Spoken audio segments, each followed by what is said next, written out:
Hello बच्चों, आइए प्रश्न को पढ़ते हैं। यदि 5 cos 2 theta plus 2 cos square theta बटा 2 प्लस 1 बराबर 0 और यहाँ थीटा का मान -पाई से पाई के मध्य है तो थीटा बराबर है। विकल्प दिया गया है ए, बी, सी और डी, और ये चार विकल्प दिए गए हैं। इनमें से हमें सही विकल्प का चुनाव करना है बच्चों। प्रश्न को हल करें उसके पहले लिखेंगे हम मुख्य अवधारणा। मुख्य अवधारणा मुख्य अवधारणा में हम प्रश्न को हल करने की रूपरेखा पर विचार करेंगे और उससे संबंधित सूत्रों को भी लिखेंगे। यहाँ पर जो सूत्र हम प्रयोग में लेके आएंगे उन्हें भी मैं यहाँ लिख देता हूँ। यहाँ पर हमें पहला जो सूत्र लगाना है वो है कॉस 2 थीटा का।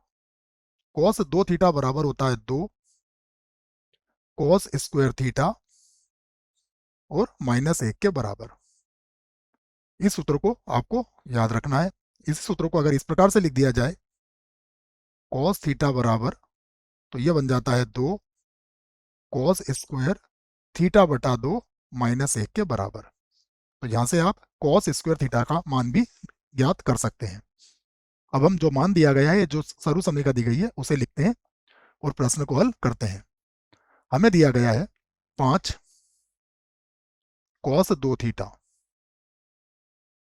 उसके बाद है प्लस का 2 cos स्क्वायर थीटा बटा 2 और प्लस का 1 बराबर 0। यहाँ पर हम cos 2 थीटा का सूत्र लगा देंगे, तो ये हो जाएगा 2 cos स्क्वायर थीटा -1 और प्लस ये जो 2 cos स्क्वायर थीटा है ये बराबर हो जाएगा cos थीटा प्लस 1 के, और प्लस 1 बराबर 0। यहाँ से 5 से गुणा कर देते हैं तो ये होगा 10 cos स्क्वायर थीटा माइनस का 5 प्लस का cos थीटा प्लस का 2 बराबर 0। आगे लिख लेते हैं इसको, तो ये होगा 10 cos square theta, 10 cos square theta, उसके बाद हो जाएगा प्लस का cos थीटा,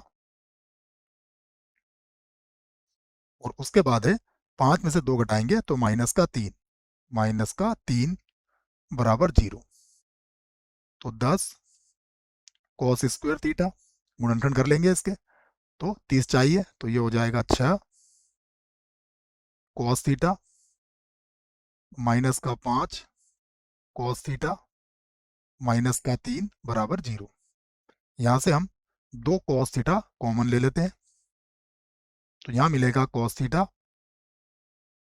और प्लस हो जाएगा यहाँ पर 5 भी बचेगा, है ना, यहाँ होगा 5।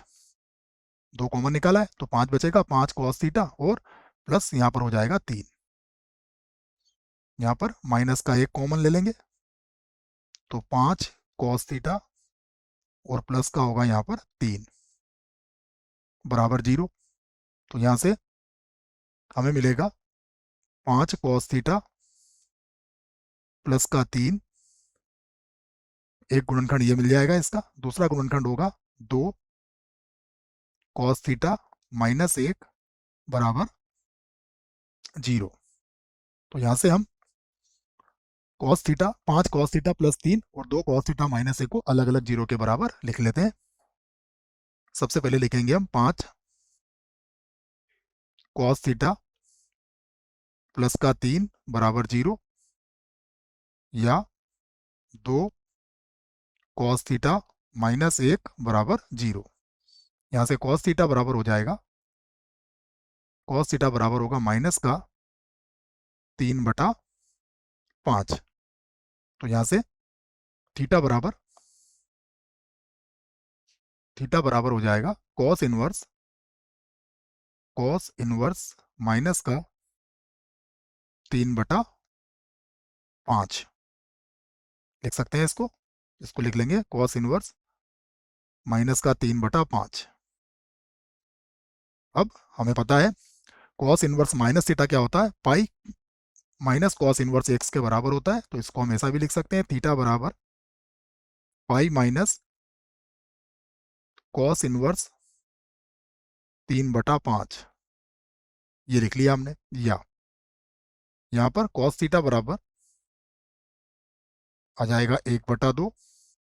तो यहाँ से कॉस थीटा बराबर, देखिए 1/2 कब होता है, इसको देख लेते हैं। ये होता है कॉस, कितने डिग्री पर होगा ये होगा कॉस 60 डिग्री पर, अर्थात पाई/3 पर। परंतु हमें थीटा का मान क्या दिया हुआ है, थीटा का मान दिया हुआ है -पाई से पाई के मध्य। तो हम इसको एक बार और इस प्रकार से लिख सकते हैं, कॉस थीटा बराबर कॉस, ये हो जाएगा ±पाई/3। क्यों? क्योंकि कॉस माइनस थीटा किसके बराबर होता है, कॉस थीटा के ही बराबर होता है, क्योंकि हमें -पाई से पाई के बीच में दिया हुआ है, इसलिए हमें माइनस का भी एक मान लेना पड़ेगा। तो यहाँ से थीटा का मान हमें क्या मिल जाएगा, या और एक बार और या लगा देते हैं, तो थीटा का मान हमें मिल जाएगा ±पाई/3। तो ये थीटा के मान हमें मिल चुके हैं। अब हम विकल्प की तरफ चलते हैं। उसके पहले इस या को एक बार और लिख देते हैं, फिर देखेंगे विकल्प। तो विकल्प है हमारे पास, यहाँ पर देखें तो पाई/3 वाला विकल्प भी है। पाई/3 कॉस इनवर्स है 3/5, लेकिन इसमें पाई माइनस नहीं है, ये विकल्प भी नहीं है। तो ये 3 विकल्प तो हमारे नहीं है। और इस विकल्प में देखिए पाई/3 भी है और पाई माइनस कॉस इनवर्स 3/5 भी है। तो विकल्प डी जो है ये हमारा सही विकल्प होगा। आशा करता हूं बच्चों प्रश्न का उत्तर समझ में आया होगा। धन्यवाद।